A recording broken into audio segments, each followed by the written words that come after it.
أعوذ بالله من الشيطان الرجيم. بسم الله الرحمن الرحيم.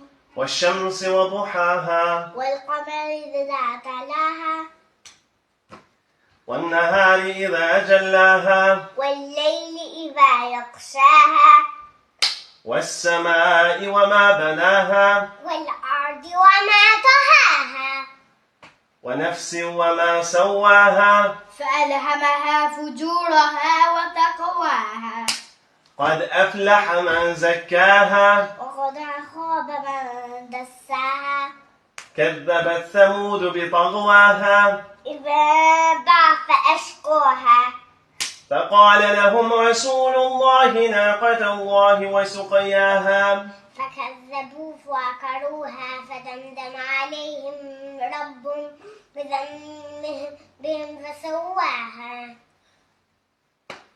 ولا يخاف عقباها.